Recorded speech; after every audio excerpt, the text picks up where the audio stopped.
Assalamualaikum warahmatullahi wabarakatuh.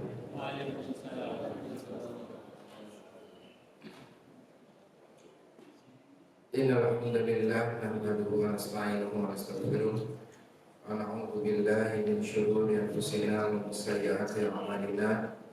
Man yahdihillahu fala mudilla lahu wa man yudlil fala hadiya lahu. Asyhadu an la ilaha illallah wahdahu la syarika lah wa asyhadu anna Muhammadan abduhu wa rasuluh. Allahumma sholli wa sallim wa barik ala nabiyyina Muhammadin wa ala alihi wa sahbihi wa man tabi'ahum bi ihsanin ila yaumiddin.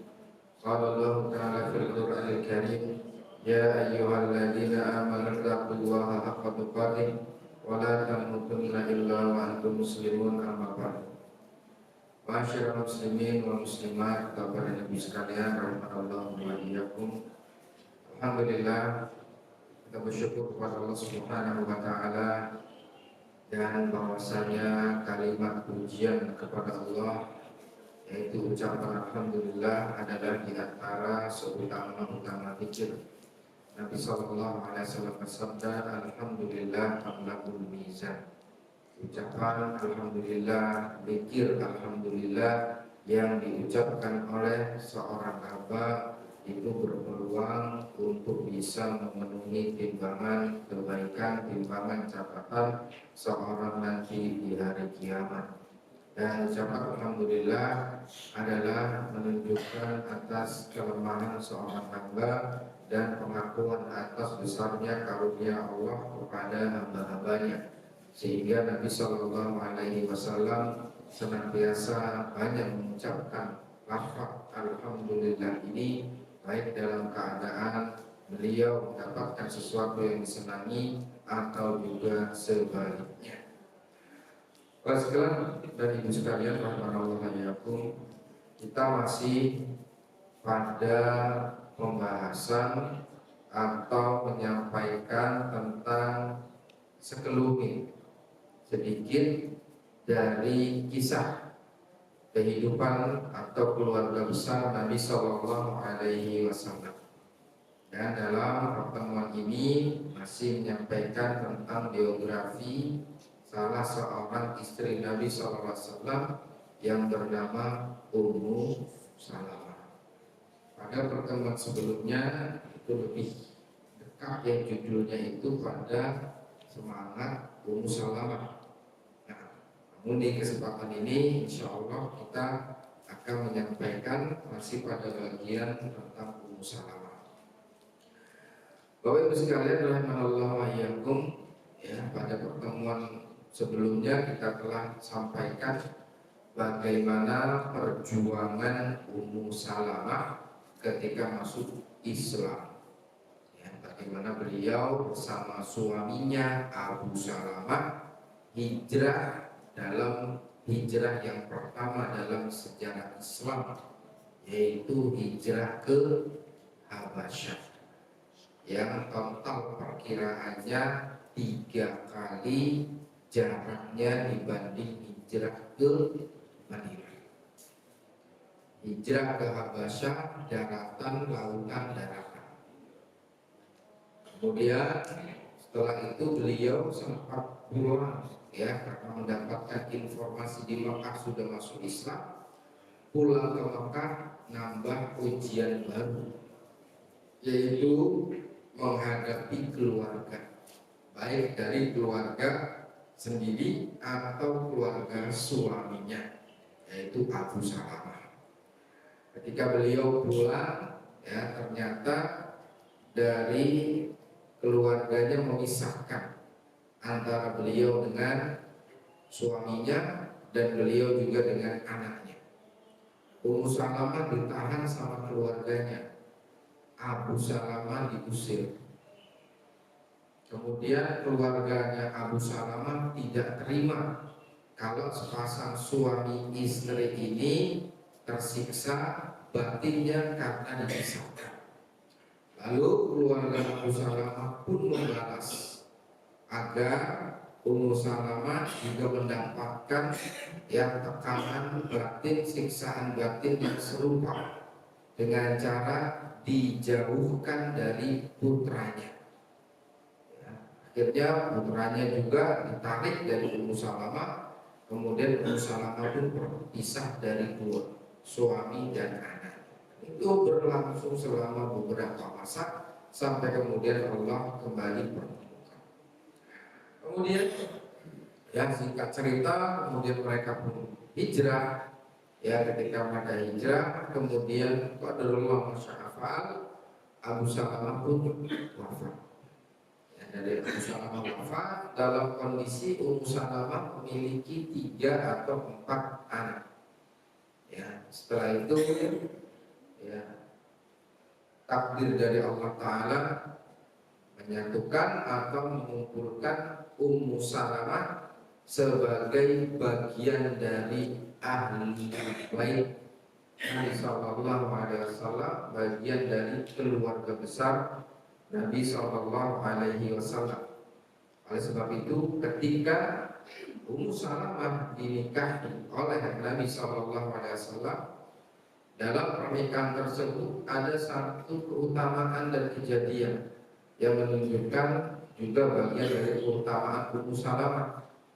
Pernah Nabi suatu saat berada di rumah Ummu Salamah, dan pada saat Nabi berada di rumah Ummu Salamah, turunlah ayat di surat Al-Ahzab ayat yang ke-32, yaitu ya 32-33, ya ketika Allah Subhanahu wa Ta'ala berfirman. Ini ayat yang ke-32 dulu saya baca, baru nanti ayat yang ke-33. Ayat yang ke-32 lafadznya adalah surat Al-Ahzab ayat 32, ya nisa'an nabi. Artinya apa? Ya nisa'an nabi, wahai istri-istri Nabi. Sudah jelas ya, ya nisa'an nabi, wahai istri-istri Nabi. Lastunna ka'ahadin minan nisa', kalian itu tidak sama dengan wanita-wanita yang lain. Artinya apa? Istri-istri Nabi punya manzilah, kedudukan dan keutamaan di atas semua para wanita. Ini taqaitunna, jika kalian bertakwa kepada Allah, fala tahdaqna bil qaul. Maka istri-istri Nabi di sini dipanggil oleh Allah Ta'ala, kemudian disebutkan mukaddimahnya, kalian itu beda dengan wanita yang lain. Kalian istri Nabi, contoh teladan dan yang lain. Kemudian diingatkan, ini taqaitunna, jika kalian bertakwa kepada Allah, maka takwa itu butuh yang namanya bukti. Atau buktinya, fala takhda'na bil qaul, maka janganlah kalian melemahkan atau melembutkan suaranya di hadapan laki-laki yang bukan mahram. Fayatma'alladzi fi qalbihi maradun, sehingga dengan suara dilemah lembutkan akan membangkitkan nafsu bagi orang-orang yang di hatinya ada penyakit. Wa qulna qawlan ma'rufa, yang kedua, meskipun demikian ucapkanlah ucapan yang baik. Yang ketiga, waqarna fi buyutikunna, dan hendaklah kalian tetap di rumah-rumah kalian. Jadi yang pertama, bicaranya tidak dialus-alusin di hadapan laki-laki yang bukan mahram. Yang kedua, tetap berkata baik. Yang ketiga, ya tetap berada di dalam rumah. Ini sebetulnya salah satu ibadah yang potensi pahalanya panjang bagi seorang wanita, yaitu apa Pak? Diam di rumah. Diam di rumah itu ibadah, bukan sekedar apa? Ya bukan sekedar ngabisin waktu, atau bukan berarti gak ada kesibukan. Bahkan di dalam rumah kesibukannya juga sudah luar biasa. Ketika seorang wanita meniatkan diri di dalam rumah, ya untuk menjaga harga dirinya, ya untuk menjaga pergaulannya, maka di dalam rumahnya saja itu ibadah.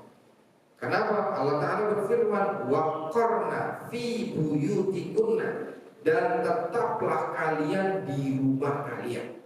Nah, yang keempat, wala tabarrujna tabarrujal jahiliyatil ula. Dan ya, jangan berhias atau bertingkah laku seperti orang-orang jahiliyah generasi pertama. Ini empat. Yang kelima, wa aqimnas shalah, tegakkan salat. Yang keenam, wa atina zakat, tunaikan zakat. Yang ketujuh, wa ati'nallaha wa rasulah, yaitu taatlah kepada Allah dan Rasulnya. Ada mukaddimah, kalian istri Nabi. Ada dua sub mukaddimah, tidak sama dengan wanita yang lain. Dan yang kedua, takwa. Takwa dalam ayat ini bagi para wanita didefinisikan dengan 7 indikator. Kemudian penutupnya bagaimana? Allah menyebutkan innama yuridullahu liyudhiba ankumur rijsa ahlal bait wa yutahhirakum tathira. Sesungguhnya Allah ingin menghilangkan dari kalian dosa, wahai para ahli bait. Jadi yang dimaksud ahli bait di sini siapa? Seperti panggilan awal di ayat 32-nya. Ayat 32-nya bukan dimanya panggilannya. Ya nisa'an Nabi, wahai para istri-istri Nabi. Diingatkan dengan dua mukadimahnya, kalian tidak sama dengan wanita yang lain, kalian harus bertakwa. Indikator takwa bagi perempuan diantaranya 7 tadi. Kemudian ditutup, kenapa Allah menghendaki 7 arahan tersebut? Agar Allah ingin mensucikan kalian ya dari dosa dan kekeliruan, kesalahan. Lebih manusia secara umum memiliki itu. Kemudian Allah menyebutkan apa? Ahlal bait, wahai sekalian ahli bait Nabi Sallallahu Alaihi Wasallam. Oleh sebab itu, ketika turun ayat ini dikatakan, ya datanglah Aisyah kepada Fatimah, Ali, Hasan, Husain dan mengatakan mereka ini ahli bait. Kemudian Ummu Salamah merespon, amma ana min ahli bait, apakah aku termasuk dari ahli bait?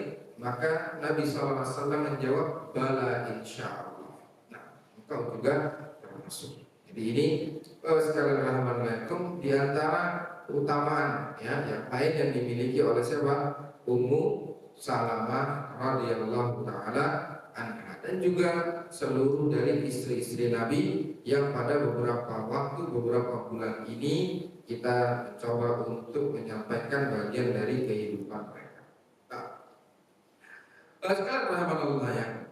Kemudian di antara bentuk ya dari semangat dan kecerdasan dari Ummu Salamah radhiyallahu taala anha, yaitu ketika Nabi sallallahu alaihi wasallam ya berniat untuk menunaikan umroh ya di sekitar disebut dengan umroh Hudaybiyah ya sekitar tahun 6 atau 7 atau 8, 6 atau 7 Hijriah.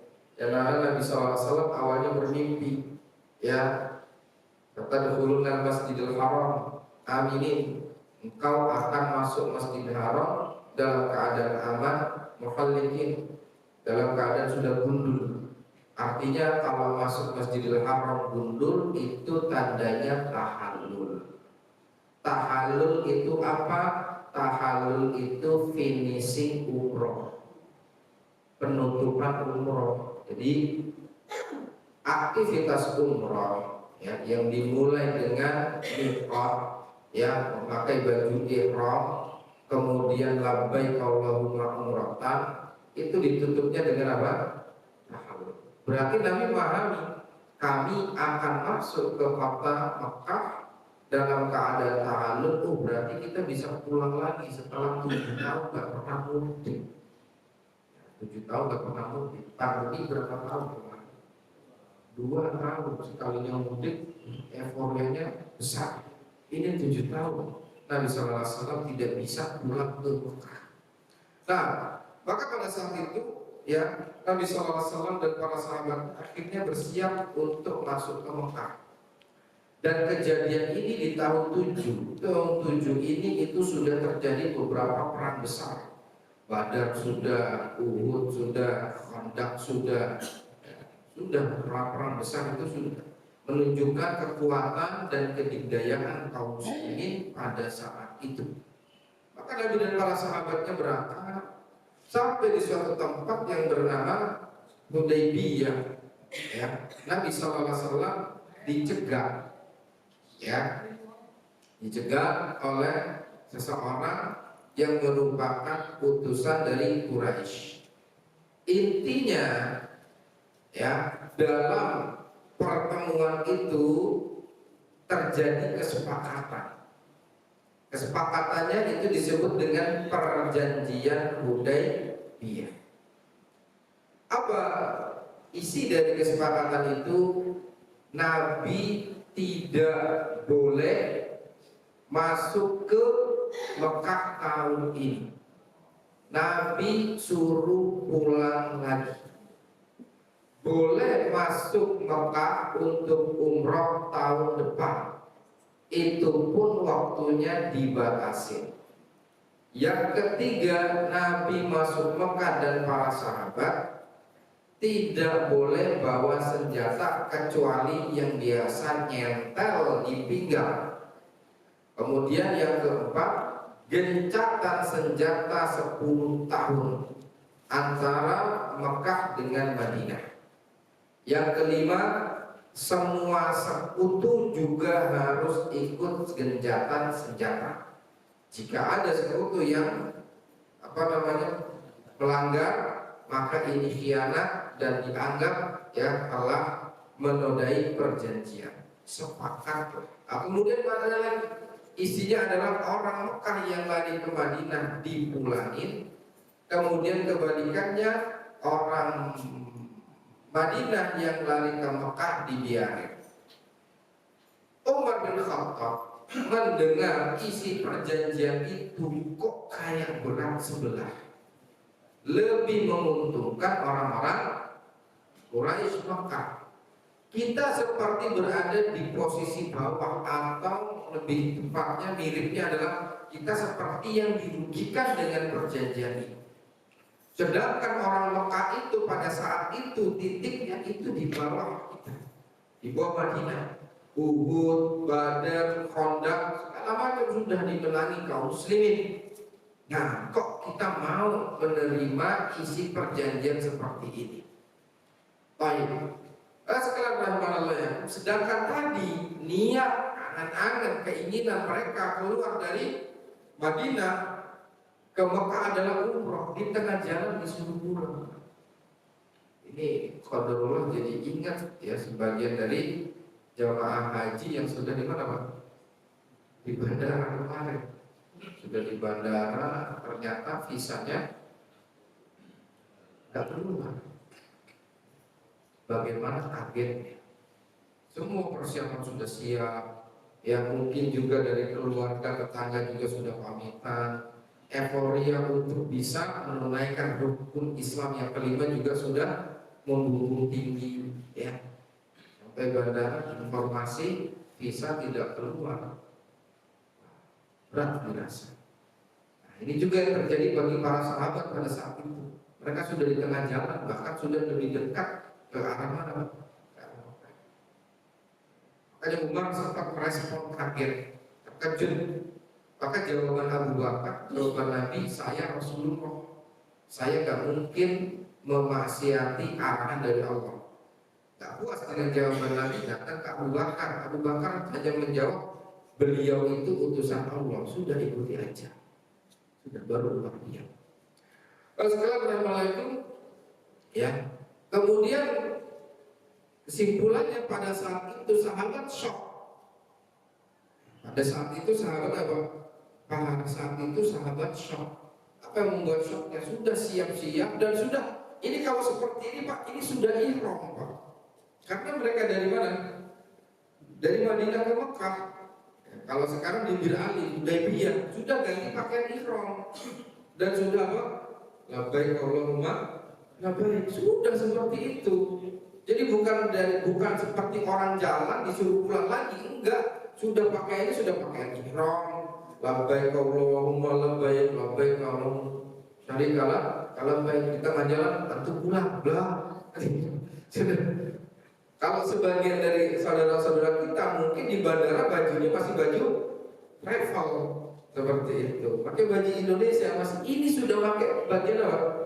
Sudah pakai pakaian ihram, sudah labbaik Allahumma. Sudah apa namanya? Labbaik Allahumma, sudah labbaik Allahumma. Disuruh pulang, shock sahabat. Diam. Terus apa ya? Gak boleh masuk Mekah. Diam. Akhirnya Nabi SAW pun ya udah kita nggak bisa umroh sekarang. Maka bagaimana? Ya caranya ya kita bayar tebusan. Bagaimana bayar tebusannya? Beli. Karena orang yang sudah mengucapkan labbaik Allahumma umratan atau sudah memakai baju ihram, ada beberapa kondisi. Satu, bisa dia tunaikan ibadah umrah itu sampai kelar, aman, sampai tahallul itu aman. Yang kedua, dia sudah mengucapkan labbaik Allahumma umratan dan sudah pakai ihram, tapi tidak bisa menunaikan, atau meninggalkan kewajiban, maka bagaimana Pak? Maka membayar dam. Bayar damnya apa? Nyembelih kambing. Seperti itu. Kemudian yang ketiga, orang yang sudah umroh atau sudah lafaz umroh, labbaik Allahumma umratan, kemudian sudah labbaik Allah, seterusnya sudah pakai umroh, tapi pada saat dia mengucapkan niat umrah labbaik Allahumma umratan, dia pakai lafaz istiraf atau istiraf. Allahumma mahilli haitsu habastani. Ya Allah, tempat tahallulku di mana engkau menahanku. Jadi kalau ada orang, maksudnya ucapan ini apa Pak? Kalau ada orang kondisi fisiknya terbatas atau sudah seperti sepuh, atau dia khawatir tidak bisa menunaikan umrohnya, dia mengucapkan lafaz tadi, Allahumma mahilli haitsu habastani, ya Allah tempat tahallulku di mana engkau menahanku. Seandainya orang itu sakit, kemudian tidak bisa menunaikan fase umroh sampai tahallul, apakah di perjalanan dia drop? Apakah cuma bisa sampai tawaf? Apakah cuma bisa sampai apa? Sa'i, habis itu dirawat segala macam sehingga nggak bisa dia menunaikan. Dengan ucapannya tadi itu dianggap sudah menyelesaikan fase umroh dan dia tidak membayar apa? Jadi makanya di beberapa travel ketika baca labbaik Allahumma umratan diajarkan baca apa? Allahumma mahilli haitsu habastani. Contoh misalnya waktu kapan ya? Saya lupa waktu itu perjalanan Mekah Madinah atau Madinah Mekah. Mobil jamaah Indonesia, bus jamaah Indonesia mengalami kecelakaan di tol.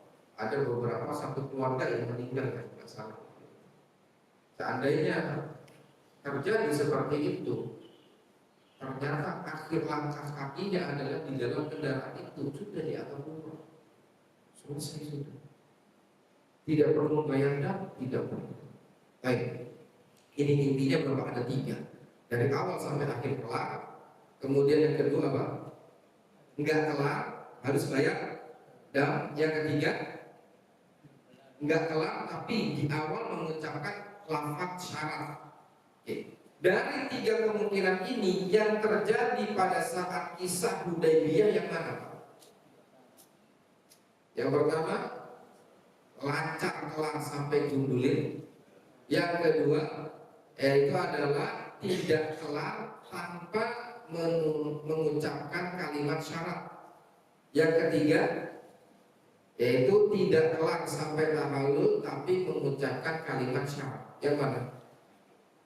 Yang nomor berapa?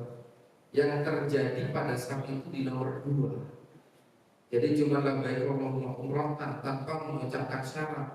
Mereka sudah pakai baju ihram, sudah labbaik Allah, nggak boleh tawaf, nggak boleh sa'i, nggak boleh tahallul di saat di Mekah.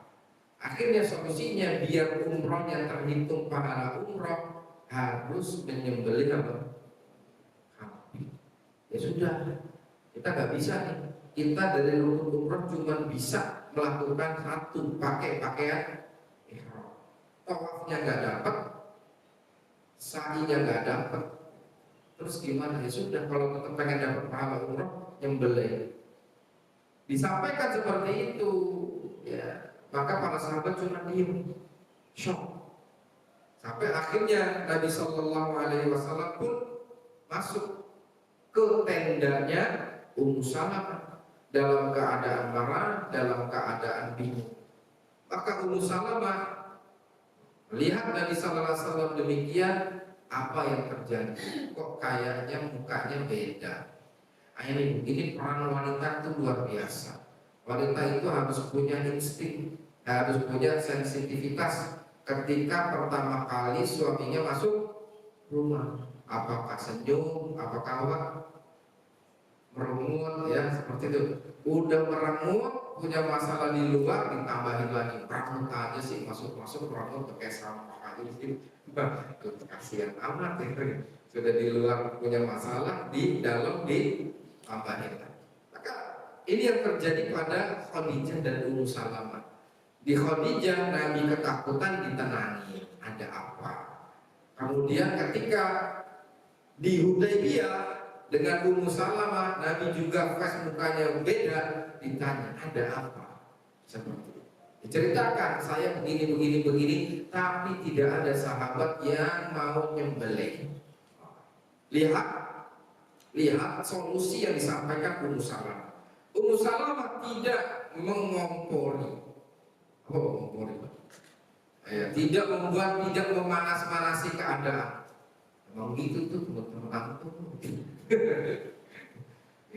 Enggak gitu. Tapi lihat Ummu Salamah ketika melihat, oh titik permasalahannya Nabi marah. Teman-temannya sahabatnya disuruh nyembelih, tidak menyembelih.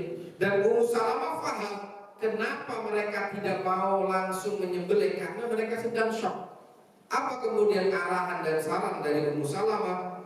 Beliau bilang kepada Nabi, ya, bahwasanya dan berdiri, fakhruj, keluar, kemudian sembelih sendiri.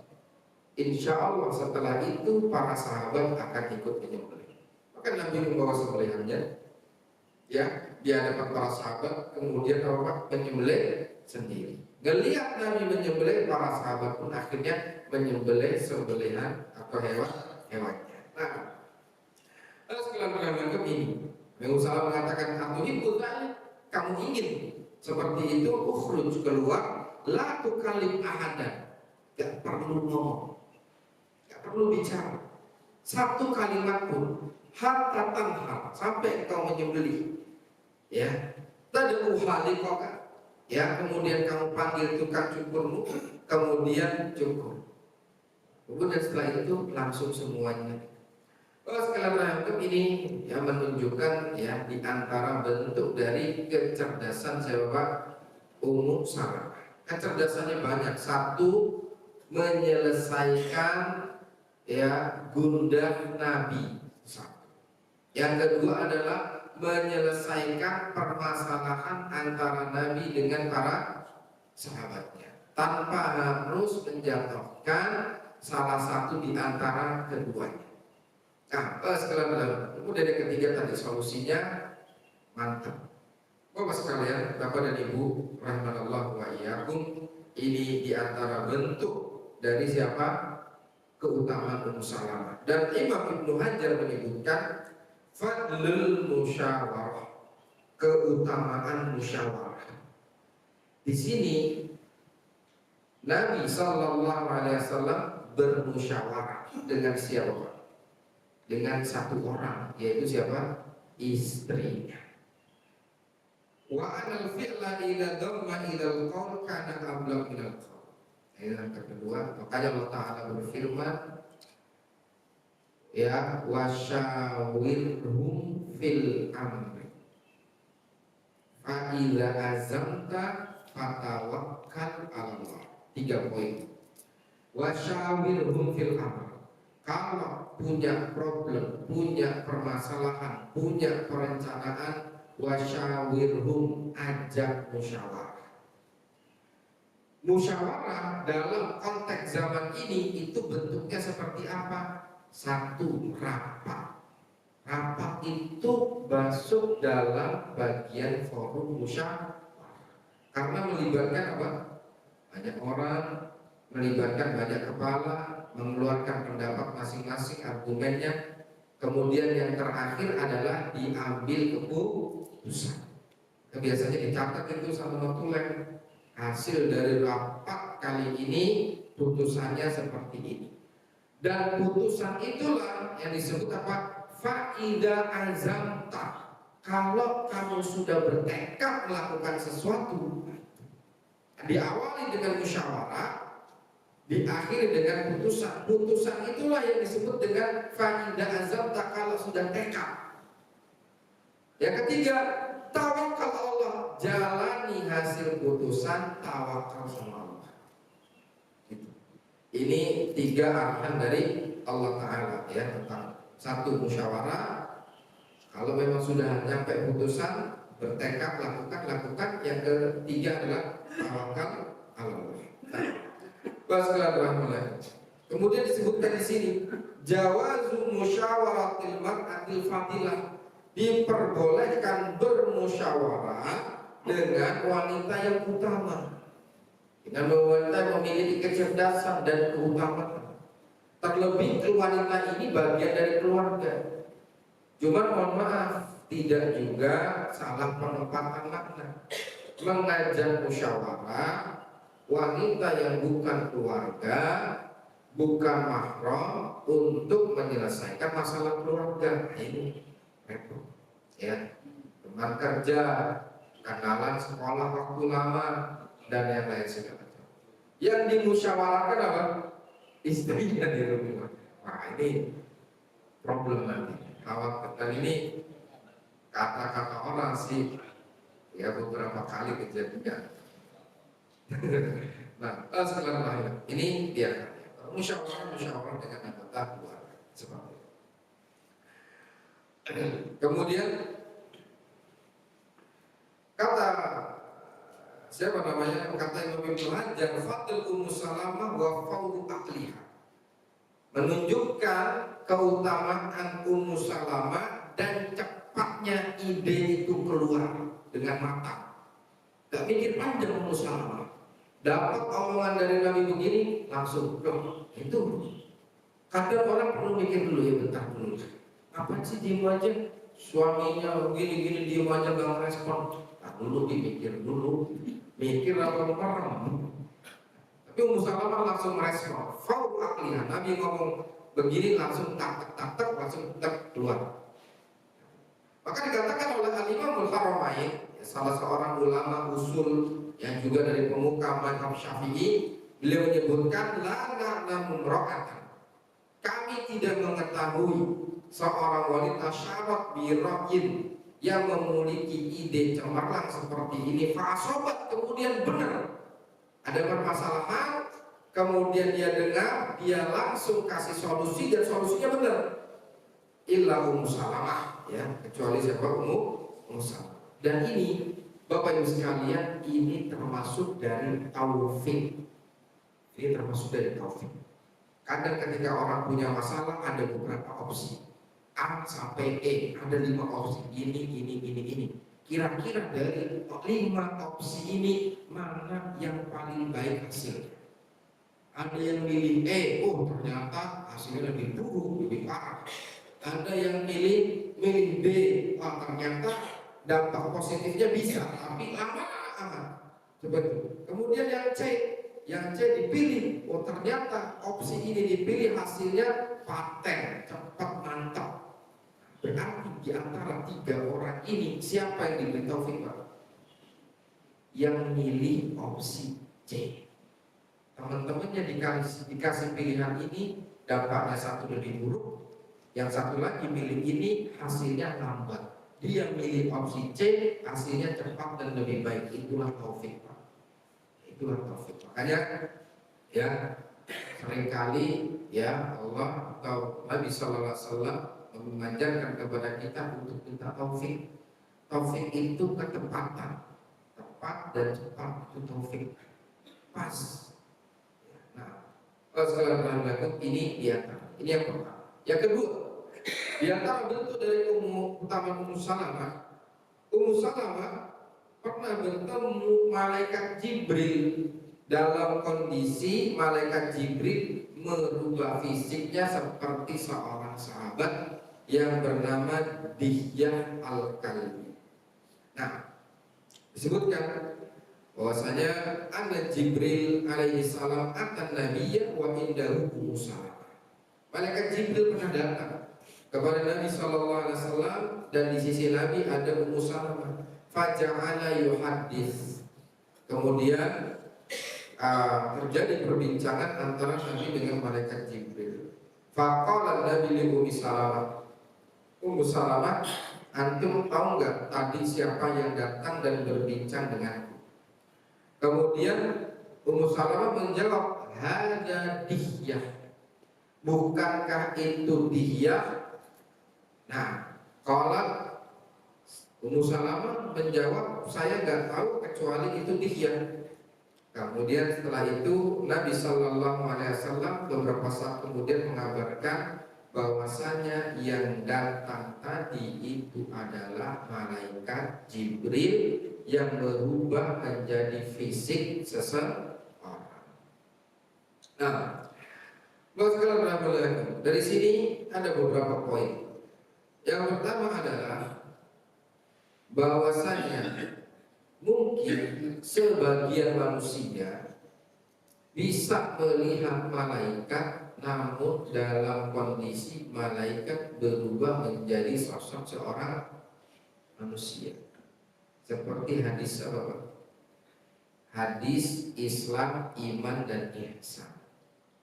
Malaikat Jibril datang dengan menggunakan apa? Pakaian yang putih. Tapi insya Allah yang ada di hadapan Bapak bukan malaikat. Kebetulan saya pakai baju putih. Nah, ya apa namanya? Kita manusia biasa. Nah, ya, jadi itu ya malaikat Jibril datang dengan pakaian yang putih, ya kemudian syadidus sawadi sa'ri, rambutnya hitam klimis, la yura alaihi atharus safar. Ya, pakaian putihnya kok nggak ada kotor-kotor, sedangkan dulu itu banyak debu karena pada pasir. Kalau orang kampung sini pasti ketahuan kenal. Kalau bukan orang kampung berarti orang luar kota. Kalau orang luar kota pakai baju putih di padang pasir, potensinya ada debu. Kok nggak kelihatan? Ya, Jibril datang dengan pakaian putih, rambutnya klimis, kemudian apa? Pakaiannya juga bagus. La yura alaihi safar wa la ya'rifu minna ahadun, dan tidak ada salah seorang kami yang kenal. Hatta jalasa ila Nabi, kemudian duduk di dekat Nabi. Fa'asnada rukbatayhi ila rukbatayhi, kemudian mendekatkan apa? Lututnya dengan lutut Nabi. Fa'asnada ya hawadoa yadahi ala fakhidai, kemudian letakkan tangannya di atas lututnya, kemudian baru bertanya. Bapak sekalian rahimahullah, para ulama banyak menyebutkan hadis Jibril ini tentang adab dalam menuntut ilmu. Ada pelajaran dari malaikat Jibril dan ada adab dari seorang yang sedang menuntut ilmu. Maka dikatakan oleh para ulama ahli hadis yang lain, mereka menyebutkan seorang penuntut ilmu hendaknya memiliki sikap dan perangai yang berbeda dari kebanyakan manusia. Lihat malaikat Jibril datang dengan pakaian yang bagus, ya, kemudian juga dengan rambutnya yang klimis. Mau ngaji klimis Pak, mau ngaji klimis, mau sholat klimis bi, mana sih masjid klimis amat, wangi amat. Jangan benar, justru bagusnya begitu. Makanya Allah Ta'ala firmankan, khudhu zinatakum inda kulli masjid. Ambillah ya perhiasan kalian yang bagus-bagus yang kalian miliki ketika ke masjid. Kalau ada baju yang bagus, sholat pakai baju bagus. Ketika ada peci, sarung dan yang lain. Sandal juga. Cuma repot karena kalau pakai sandal, insya Allah di sini nggak payah. Karena Imam Nawawi di dalam kitab Riyadhus Shalihin itu memasukkan sandal dalam kategori pakaian. Memasukkan sandal itu dalam kategori kata yang kita. Kesimpulannya ini ya. Jadi siapa namanya Ummu Salamah melihat malaikat Jibril dan tidak ada yang melihat pada saat itu kecuali beliau. Kemudian yang ketiga, di antara bentuk dari keutamaan dan juga ini bagian dari kecerdasan siapa namanya Ummu Salamah. Suatu saat Nabi Sallallahu Alaihi Wasallam pernah, sekarang saya tanya gini Pak, Nabi SAW bersabda, man sholla isnatai ashrata rok'ah min ghairil faridah banallahu lahu baitan fil jannah. Siapa orang sholat sunnah rawatib 12 rakaat sehari semalam, dibangunkan baginya rumah di surga. 12 rakaat ini mana saja? Subuh 2, kemudian apa? Zuhur 4, berapa? 6. 2 rakaat setelah zuhur 8. 2 rakaat setelah maghrib 10. 2 rakaat setelah isya 12. Kalau ba'da asar ada ba'diyahnya tidak? Tidak. Ba'da asar tidak ada ba'diyah. Nah, kemudian Ummu Salamah pernah lihat Nabi setelah sholat asar sholat 2 rakaat. Nabi setelah sholat asar ya pernah Ummu Salamah pernah melihat Nabi setelah sholat asar melakukan 2 rakaat. Kemudian tanya Nabi, apa yang kau lakukan tadi setelah sholat asar sholat 2 rakaat lagi? Maka dijawab oleh Nabi SAW, ya binta Abi Umayyah, ya, wahai putrinya Abi Umayyah, sa'ata anir rakaatain ba'dal asri, anti bertanya tentang 2 rakaat setelah sholat asar. Jawabannya adalah innahu atani nasun min Abdul Qais bil Islam. Sesungguhnya ada tadi antara sholat zuhur sampai asar saya kedatangan tamu dari Abdul Qais, dari Bani Abdul Qais ya, berkaitan dengan urusan Islam. Fasyaghaluni, kemudian itu membuatku sibuk karena harus menjamu dan menemani mereka, sehingga aku tidak bisa sholat 2 rakaat setelah zuhur. Fahuma hatani, ya tadi kamu lihat itu adalah qadha, pengganti dari 2 rakaat setelah zuhur. Jadi Bapak sekalian rahmatullahiyakum, sholat yang bisa diqadha bukan sholat wajib saja, bukan puasa wajib saja, tapi yang bisa diqadha juga sholat sunnah, seperti sholat malam. Kalau nggak bisa sholat malam yang ganjil, maka mengqadhanya di waktu sholat duha. Cara sholatnya tidak ganjil, tetapi ditutupnya dengan bilangan genap. Ini pertama. Yang kedua, sholat ba'diyah tadi. Ya, barang siapa orang terbiasa menjaga 12 rakaat ini, kemudian suatu saat dia ada jadwal meeting, suatu saat dia punya partner atau rekanan yang harus dia segera temui, ya, sehingga tidak bisa sholat 2 rakaat ba'da zuhur, dia qadha setelah waktu asar. Meskipun bagaimana? Meskipun waktu asar pada asalnya tidak ada sholat sunnah atau masuk dalam rangkaian sholat sunnah. Allah Ta'ala besar. Yang dimaksud terlarang adalah terlarang sholat sunnah mutlak tanpa alasan.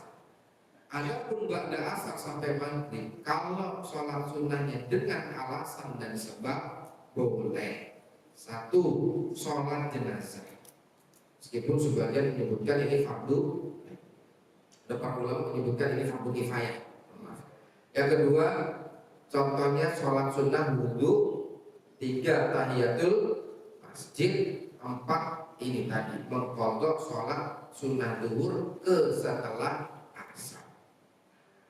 Dalam poin ini ada kisah dinukil dari seorang ulama yang awalnya ulama ini disebutkan dalam beberapa literatur. Awalnya orang yang nggak paham tentang agama, tapi karena kejadian 2 sholat ini belajar agama dan jadi seorang berilmu. Suatu saat orang ini ada di masjid, remaja ini ada di masjid. Pada saat orang sholat jenazah, dia diam. Ngapain itu? Diam aja dilihatin. Setelah selesai sholat jenazah, ada yang negur, Mas, Bang, Kak, kenapa tadi nggak ikut sholat jenazah? Kan belum waktu sholat. Emang tadi bukan waktu sholat. Tadi apa? Sholat jenazah. Oh gitu. Nanti kalau misalnya ada gini, ikut ya dia. Jangan diem doang, ikut sholat. Ya siap sholat. Besok harinya dia sholat asar.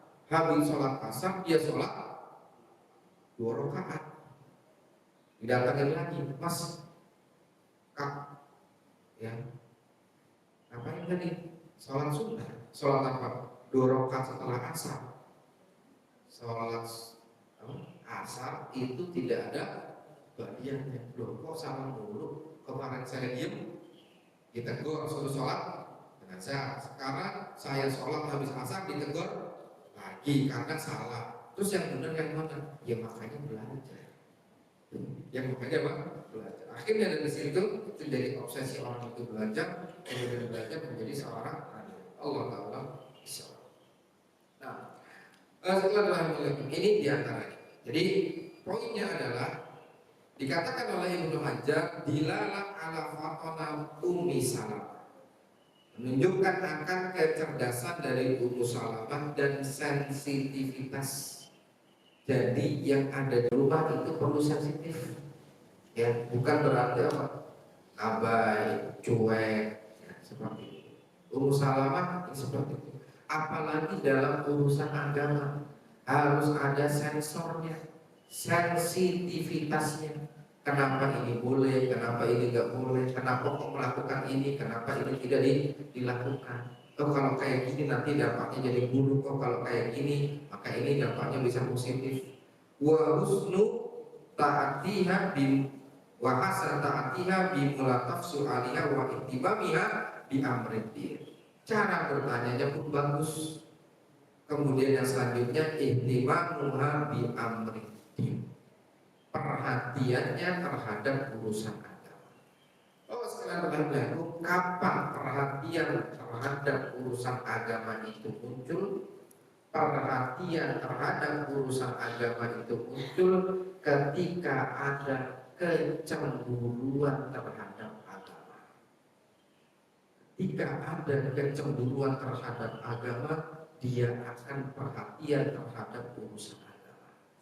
Begitu juga kalau seorang suami punya rasa cemburu kepada istrinya, apa yang dilakukan istrinya akan diperhatikan. Ini bagus, silakan. Ini tidak bagus, jangan ya seperti itu. Ketika ada kecemburuan dalam urusan agama, perhatian itu ada. Tapi ketika seorang suami tidak punya rasa cemburu, mohon maaf, terhadap istri dan keluarganya, terserah lo mau ngapain, udah gede ini bisa jaga apa diri sendiri seperti itu. khawatir kalau seperti itu bukan mengajarkan kedewasaan dalam bertindak, justru lebih cenderung kepada apa? Melepas. Nah, ini khawatir dari bagian kita. Maka poinnya adalah kapan perhatian dalam urusan agama muncul? Ketika ada apa? Kecemburuan dalam urusan agama, kecemburuan terhadap urusan Allah dan Rasul. Kecemburuan dalam urusan Allah dan Rasulnya kemudian menurunkan apa? Kecemburuan dalam perkara agama. Perkara agama akhirnya melahirkan orang itu mau belajar dan kemudian mengamalkan. Nah, Bapak Ibu sekalian rahimanallahu wa iyyakum, ini diantara yang disebutkan ya oleh para ulama berkaitan dengan bagian kisah dari Ummu Salamah. Intinya Ummu Salamah cerdas, sensitif, bertanya juga yang bagus, ketika ada banyak masalah kemudian memberikan solusi dengan cepat dan tepat. Nah, Allah Ta'ala mungkin ini yang bisa disampaikan. Jika ada yang kurang jelas mungkin bisa ditanyakan, jika saya bisa